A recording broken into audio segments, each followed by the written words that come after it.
क्या 140 रुपए हो जाएगा पेट्रोल डीजल का दाम? 50 लाख करोड़ 6 सालों में कमाए। फायदा तेल कंपनियों का, घाटा जनता का।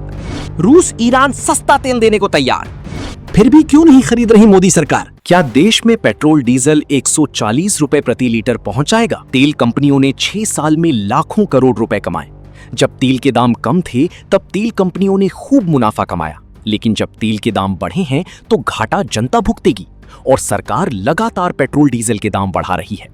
रूस और ईरान हमें सस्ता तेल देने को तैयार है, लेकिन हम उससे नहीं खरीद रहे हैं। कीमतों में लगातार बढ़ोतरी को लेकर लोकसभा में नेता प्रतिपक्ष राहुल गांधी का प्रधानमंत्री नरेंद्र मोदी पर तीखा हमला बोला है। 10 दिनों में चौथी बार ईंधन के दाम बढ़ने के बाद राहुल गांधी ने सोशल मीडिया प्लेटफॉर्म एक्स पर सरकार को घेरते हुए कहा कि जनता की जीभ पर लगातार वार हो रहा है। राहुल गांधी ने अपनी पोस्ट में प्रधानमंत्री नरेंद्र मोदी को महंगाई मानव मोदी बताते हुए लिखा, पेट्रोल डीजल के दाम किश्तों में बढ़ाते हैं ताकि चुपकी चुपकी आपकी जीभ कटती रहे। उन्होंने कहा कि वे पिछले कई महीनों से आर्थिक संकट और महंगाई बढ़ने की चेतावनी दे रही थी, लेकिन सरकार चुनावों में व्यस्त रही। चुनाव खत्म होते ही बढ़े दाम। दिल्ली के पूर्व मुख्यमंत्री अरविंद केजरीवाल ने मोदी सरकार पर निशाना साधते हुए कहा कि पिछले 4 सालों में जब पूरी दुनिया में कच्चे तेल की कीमतें बेहद कम थीं, तब मोदी सरकार ने उस कटौती का फायदा देश की जनता या किसानों को देने की बजाय Indian oil, Bharat petroleum, Hindustan petroleum और ओएनजीसी जैसी बड़ी तेल कंपनियों को ट्रांसफर कर दिया। उन्होंने कहा कि हम रूस और ईरान से तेल क्यों नहीं खरीद रहे हैं, जबकि वो सस्ता पेट्रोल डीजल देने को तैयार है। आज फिर उन्होंने पेट्रोल और डीजल के दाम बढ़ा दिए। 2.5 रुपए औसतन पूरे देश में बढ़ाए हैं। चौथी बार बढ़ाए हैं पिछले कुछ दिनों में। लगभग 7.5 से 8 रुपए पेट्रोल और डीजल के दाम बढ़ गए पिछले 10-15 दिन के अंदर। रशिया और ईरान हमें सस्ता और पर्याप्त मात्रा में तेल और गैस देने के लिए तैयार है। क्यों नहीं खरीद रहे हम लोग उनसे? मैंने आपसे 2-3 दिन पहले पूछा था, क्या हमारे देश को रशिया और ईरान से तेल और गैस खरीदना चाहिए?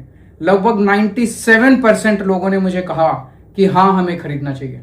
जब हमारे देश के लोग काम मांग कर रहे हैं कि हमें ईरान और रशिया से तेल और गैस खरीदना चाहिए, वो हमें सस्ता दे रहे हैं, पर्याप्त दे रहे हैं, तो हमारे देश के प्रधानमंत्री की क्या मजबूरियां हैं जिसकी वजह से वो तेल और गैस रशिया और ईरान से नहीं खरीद रहे? मैं आपसे पूछना चाहता हूं, आपको क्या लगता है प्रधानमंत्री जी रशिया और ईरान से तेल और गैस क्यों नहीं खरीद रहे?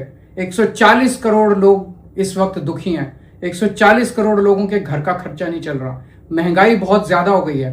प्रधानमंत्री की वो कौन सी मजबूरियां हैं जिसकी वजह से 140 करोड़ लोगों को ये दुख झेलना पड़ रहा है? पेट्रोल डीजल की बढ़ती कीमतों को लेकर सरकार की खिंचाई शुरू हो गई है। जैसे ही नई कीमतें आईं, सोशल मीडिया पर सरकार के खिलाफ नाराजगी सामने आने लगी। कई यूजर्स ने फिल्म पीपली लाइव का मशहूर गाना सखी सैयां तो खूब ही कमात हैं, महंगाई डायन खाए जात हैं शेयर किया। वहीं दूसरे यूजर्स ने लिखा कि fuel hike this year 8%, my salary hike 2%। Petrol diesel के दाम बढ़ने का असर किचन पर पड़ने लगा है। आपकी किचन पर कितना असर पड़ा है, हमें जरूर अपनी राय बताइएगा। और हाँ, हमारा चैनल जरूर सब्सक्राइब कीजिएगा।